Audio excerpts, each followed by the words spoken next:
जय माता की। नवरात्रि के पावन पर्व के तीसरे दिन जहाँ पे माँ चंद्रघंटा के रूप में पूजा की जाती है, वहीं पे माँ भगवती की हम सप्तशती के पाठ से हम चौथे अध्याय का पाठ करते हैं और भगवती के श्री चरणों में अर्पण करते हैं।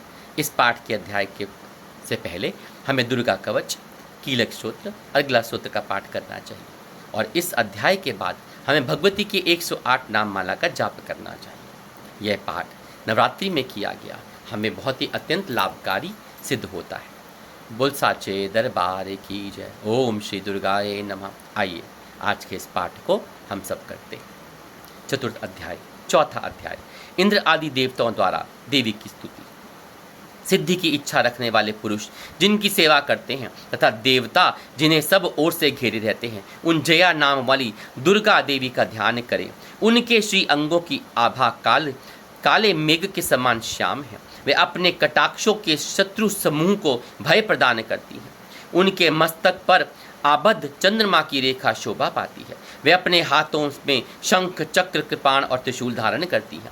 उनके 3 नेत्र हैं। वह सिंह के कंधे पर चढ़ी हुई हैं और अपने तेज से तीनों लोकों को परिपूर्ण कर रही है। ऋषि कहते हैं, अत्यंत पराक्रमी दुरात्मा महिषासुर तथा उसकी दैत्य सेना के देवी के हाथ से मारे जाने पर इंद्र आदि देवता प्रणाम के लिए गर्दन को कंधे झुकाकर उन भगवती दुर्गा का उत्तम वचनों से स्तवन करने लगे।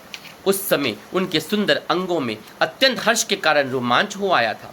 देवता बोले, संपूर्ण दैत्यों की शक्ति का समुदाय ही जिनका स्वरूप है, उन और जिन देवी के अपनी शक्ति से संपूर्ण जगत को व्याप्त कर रखा है, समस्त देवता और महिषियों की पूजनीय उन जगदम्बा को हम भक्तिपूर्वक नमस्कार करते हैं।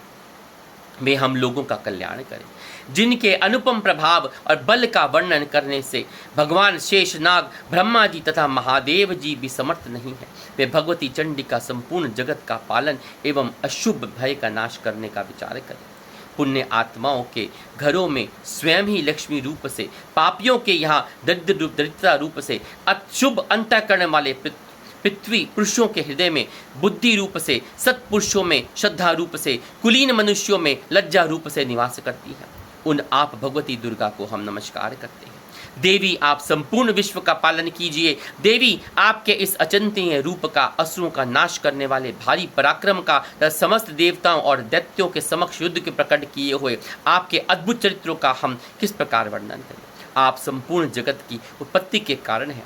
आप में सत्व गुण, रजोगुण, तमोगुण, ये तीनों गुण मौजूद हैं, तो भी दोषों के साथ आपका संसर्ग नहीं जाना पड़ता। भगवान विष्णु तथा महादेव जी आदि देवता भी आपका पार नहीं पाते। आप ही सबका आश्रय हैं। यह समस्त जगत आपका अंशभूत है, क्योंकि आप सबकी आदिभूत अव्यक्तता पराश प्रकृति है। देवी, संपूर्ण यज्ञों में जिसके उच्चारण से जब देवता तृप्ति लाभ करते हैं, आप स्वहा भी आप ही हैं। इसके अतिरिक्त आप पितरों की भी तृप्ति का कारण है, अतः सब लोग आपको स्वधा भी कहते हैं। देवी, आप जो मोक्ष की प्राप्ति का साधन है, अचिंत्य महाव्रत स्वरूपा हैं, समस्त दोषों से रहित हैं, जितेंद्रिय तत्व को ही सार वस्तु मानने वाले तथा मोक्ष की अभिलाषा रखने वाले मुनिजन जिसका अभ्यास करते हैं, वह भगवती परा विद्या आप ही हैं। आप शब्द स्वरूपा हैं। अत्यंत निर्मल ऋग्वेद, यजुर्वेद और उद्गीत के मनोहर पदों के पाठ से युक्त सामवेद का भी आधार आप ही हैं। आप देवी त्रयी, तीनों वेद और भगवती 6 ऐश्वर्यों से युक्त हैं। इस विश्व की उत्पत्ति एवं पालन के लिए आप ही वार्ता, खेती एवं आजीविका के रूप में प्रकट हुई हैं। आप संपूर्ण जगत की ओर को घोर पीड़ा का नाश करने वाली हैं। देवी, जिससे समस्त शास्त्रों के सार का ज्ञान होता है, वह मेघा शक्ति आप ही है। दुर्गम भव सागर से पार उतरने वाली नौका रूप दुर्गा देवी भी आप ही हैं। आपकी कहीं भी आसक्ति नहीं। कैटब के शत्रु भगवान विष्णु के वक्ष थल में एकमात्र निवास करने वाली भगवती लक्ष्मी तथा भगवान चंद्रशेखर द्वारा सम्मानित गौरा देवी भी आप ही हैं। आपका मुख मंद मुस्कान से सुशोभित, निर्मल पूर्ण चंद्रमा के बिंब का अनुकरण करने वाला तथा उत्तम स्वर्ण की मनोहर कांति से कमनीय है।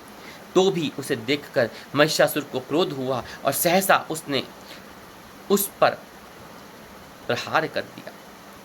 यह बड़े आश्चर्य की बात है देवी। वही मुख जब क्रोध से युक्त होने पर उदय काल के चंद्रमा की भांति लाल और तनी हुई बोहों के कारण विकराल हो उठा, तब उसे देखकर भी महिषासुर के प्राण तुरंत ही नहीं निकल गए। यह उससे बढ़कर आश्चर्य की बात है, क्योंकि क्रोध में भरे हुए यमराज को देखकर भला कौन जीवित रह सकता है। देवी आप प्रसन्न हो।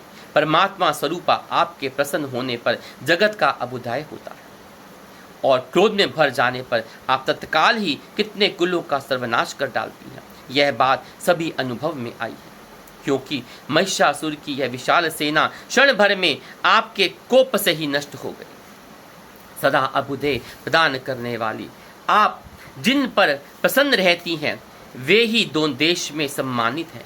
उन्हीं को धन और यश की प्राप्ति होती है। उन्हीं का धर्म कभी शिथिल नहीं होता, तथा वे ही अपने हृदय पुष्ट स्त्री, पुत्र और मृत्युओं के साथ धन्य माने जाते हैं। देवी आपको ही कृपा से पुण्य आत्मा पुरुष प्रतिदिन अत्यंत श्रद्धा पूर्वक सदा सब प्रकार के धर्मानुकूल कर्म करता है और उसके प्रभाव से स्वर्गलोक को जाता है। इसलिए आप तीनों लोकों में निश्चय ही मनोवांछित फल देने वाली हैं। माँ दुर्गे आप स्मरण करने पर भी सब प्राणियों के भय हर लेती हैं, और स्वस्थ पुरुषों द्वारा चिंतन करने पर उन्हें परम कल्याणमयी बुद्धि प्रदान करती हैं। उन्हें परम कल्याणमयी बुद्धि प्रदान करती है। दुख दरिद्रता तथा भय हरने वाली देवी आपके सिवा दूसरी कौन है, जिसका चित्त सबका उपकार करने के लिए सदा ही दरिद्र रहता है। देवी इन राक्षसों को मारने से संसार को सुख मिले, तथा ये राक्षस चिरकाल तक नरक में रहने के लिए भले ही पाप करते हों, इस समय संग्राम में मृत्यु को प्राप्त होकर स्वर्गलोक में जाए, निश्चय ही यही सोचकर आप शत्रुओं का वध करती हैं।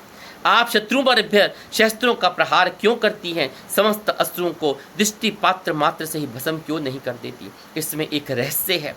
ये शत्रु भी हमारे शत्रुओं को से पवित्र होकर उत्तम लोक में जाएं, इस प्रकार उनके प्रति भी आपका विचार अत्यंत उत्तम रहता है।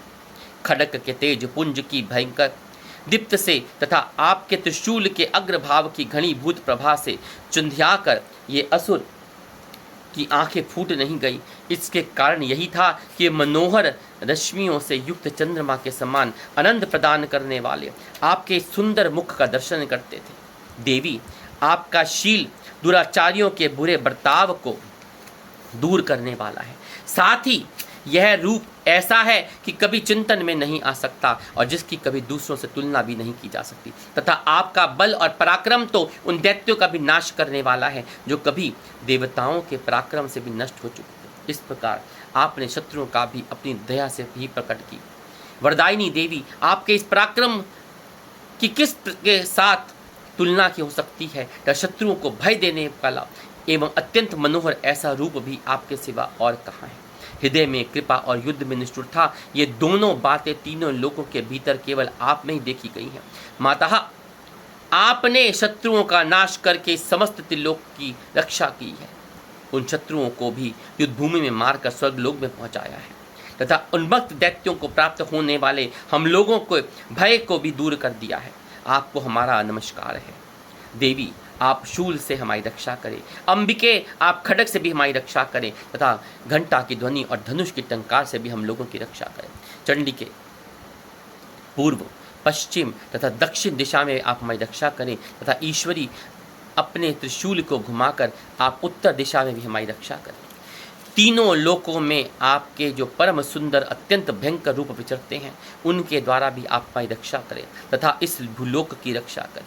अंबिके आपके कर पल्लवों की शोभा पाने वाले खड्ग, शूल तथा गदग आदि जो जो अस्त्र हों, उन सब के द्वारा आप सब ओर से हम लोगों की रक्षा करें। ऋषि कहते हैं, इस प्रकार जब दैत्यों ने जगदम्बा दुर्गा की स्तुति की और नंदन वन में दिव्य पुष्पों एवं गंध चंदन आदि के द्वारा उनका पूजन किया, फिर सब ने मिलकर जब भक्ति पूर्वक दिव्य धूपों से सुगंध निवेदन की, तब देवी ने प्रसन्न वंदन होकर प्रणाम करते हुए सब देवताओं से कहा। देवी बोली, देवताओं, तुम सब लोग मुझसे जिस वस्तु की अभिलाषा रखते हो उसे मांगो। देवता बोले, भगवती ने हमारी सब इच्छा पूर्ण कर दी, अब कुछ भी बाकी नहीं है, क्योंकि हमारा यह शत्रु महिषासुर मारा गया। महेश्वरी, इतने पर भी यदि आप हमें और वर देना चाहती हैं तो हम जब जब आपको स्मरण करें तब तब आप दर्शन देकर हम लोगों के महान संकट को दूर कर दिया करें। और प्रसन्न मुखी अंबिके, जो मनुष्य इस श्रोत्रों द्वारा आपकी स्तुति करे, उसे वित्त, समृद्धि और वैभव देने के साथ ही उसकी धन और स्त्री आदि संपत्ति को भी बढ़ाने के लिए आप सदा हम पर प्रसन्न रहें। ऋषि कहते हैं, राजन, देवताओं ने जब अपने तथा जगत के कल्याण के लिए भद्रकाली देवी को प्रसन्न करके वर मांगा, तब वे तथास्तु कहकर वहीं अंतर्ध्यान हो गई। भूपाल, इस प्रकार पूर्व काल में तीनों लोगों का हित चाहने वाली देवी जिस प्रकार देवताओं के शरीर से प्रकट हुई थी, वह सब कथा मैंने कह सुनाई। अब पुनः देवताओं का उपकार करने वाली वे देवी दुष्ट दैत्यों तथा शुंभ निशुंभ का वध करने एवं इस लोगों की रक्षा करने के लिए गौरी देवी के शरीर से जिस प्रकार प्रकट हुई थी, वह सब प्रसंग मेरे मुंह से सुन मैं तुमसे यथावत वर्णन करता हूँ। इति श्री मार्कंडेय पुराण संवत्सर के मनमंत्रे देवी महात्मा शक्रादि स्तुति नाम चतुर्थ अध्याय समाप्त हुआ। हरिओम तत्सत, हरिओम तत्सत, हरिओम तत्सत। श्री दुर्गाए नमः। बोल साचे दरबार की जय। दुर्गा सप्तशती के चौथे अध्याय के बाद हमें दुर्गा 108 नाम माला का जाप अवश्य करना चाहिए, अत्यंत लाभकारी होता है। आशा करते हैं कि यह पाठ इस नवरात्रि में आपको अत्यंत लाभकारी हो और इसकी हनुवाद इसी के साथ जय माता की, जय माता की, जय माता की।